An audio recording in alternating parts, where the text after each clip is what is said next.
Anyway, we're going to take our MVP interview. It's going to be Journey.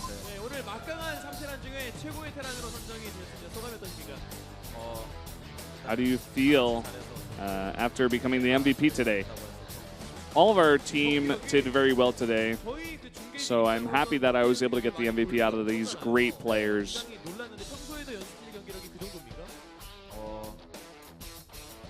Are you really that good in the practice house? As we all hear. He says he feels like he's better in practice, in fact. He made a few mistakes today, but he still showed a great performance, he feels. And I would agree with him. Yeah, so would I. Your opponent was a former champion and a big-time veteran player. Were you nervous coming into the booth today?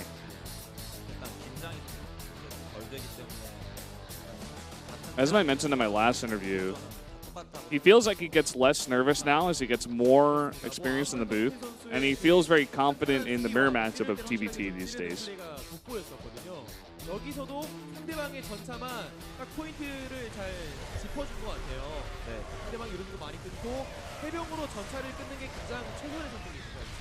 You were able to eliminate a lot of MMA's tanks with your Marines in this push.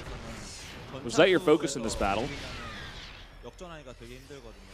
Bionic versus Bionic, you need to have more tanks than your opponent. So it's very important to lower your opponent's tank count. He did just that. Yep. Watching those tanks fall. In order to do that, you have to get a better concave, or you have to flank your opponent's tanks to get them.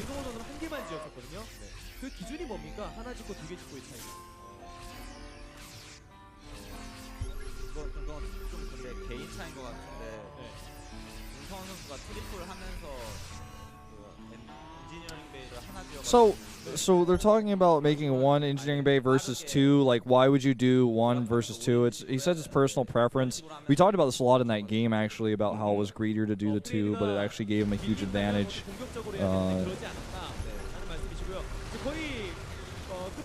So MMA had less upgrades during that game, so it feels like MMA had to be more aggressive than he actually was.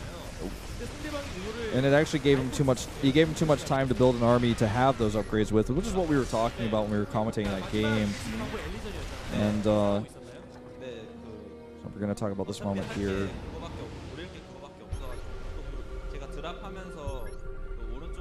The only chance he had was an elimination race. He knew that beforehand, so he was able to position his units to defend. And this was the attempt here that he was able to block, getting those units in position with the Marines. Pretty straightforward game here.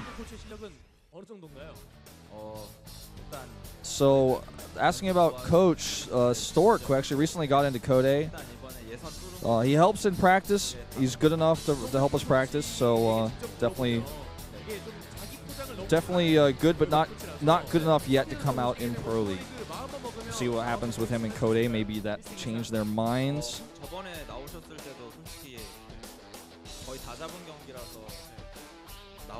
When he came out in Pro League last time, he actually almost got a set for us.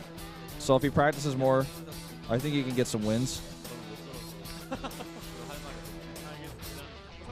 So he doesn't have anything else to say about that, he says. So the three Terrans in Samsung have been doing very well recently. Reality, and Journey, and Bravo. Bravo, that's right, sorry. I was like thinking of Guilty for some reason, but it's not doing as well.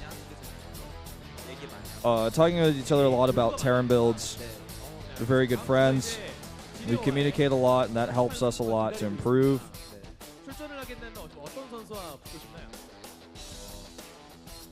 Next Pro League, who do you want to face?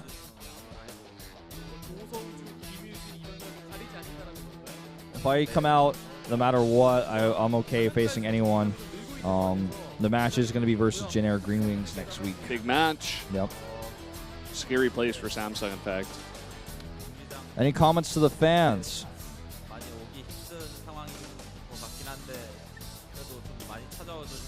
It's very difficult to come out to the studio these days in Korea, referring to the MERS virus. Yep. Well, thank you guys for coming out to cheer for us, the ones who are here right now especially. I'll try my best for the next match so we can make it to the playoffs. So there you have it. You were talking about how Samsung, maybe in the future, you were talking about the future, talking about last season, talking about this season. Maybe they will pull together and finally become a really strong force in Korea. Maybe off the back of these 3 Terrans, once they get more and more experience in the booth and just continue to practice well, continue to talk and be good friends. Maybe then they will start to do better and better. But guys, next week we're going to have the final week of round 3. It's going to be on Monday, Prime versus CJ Entis, and then Generic Green Wings versus Samsung Galaxy Khan. Definitely should be an exciting week, a tough one for Prime and Samsung, but most important of all, come down to the arena on Saturday for the Grand Finals, Dream versus Classic. It's going to be a really, really good match, a best of 7 between these two. Dream's chance to prove that he is one of the best Terrans in the world. Last time he lost to Maru. A back-to-back finals is very impressive. Very few players have been able to pull off consecutive back-to-back finals. Yeah. Happy that Classic is back here as well. Let's see if he can kick down another one of his teammates in the finals and make another one, kind of that Kong line Terran or Zerg or whoever it is, depending on who you're talking about. Sure. That second place guy who always gets second place, referring to like Yellow and Marine King and now Dream, even, and Sue, of course, last year. Be sure to follow the 2 of us on Twitter and Proxy Wolf. He's Brendan Valdez, and we love hearing from you guys. Yeah, we'll always respond to pretty much anything you say. We'll post a bunch of funny pictures and related news about StarCraft in Korea, most importantly. So if you want to hear all that stuff, definitely do go ahead and follow that. But guys, that's going to be it for us here tonight on Tuesday. Definitely check out the finals, Dream versus Classic on Saturday. It's going to be fantastic, and we'll see you there.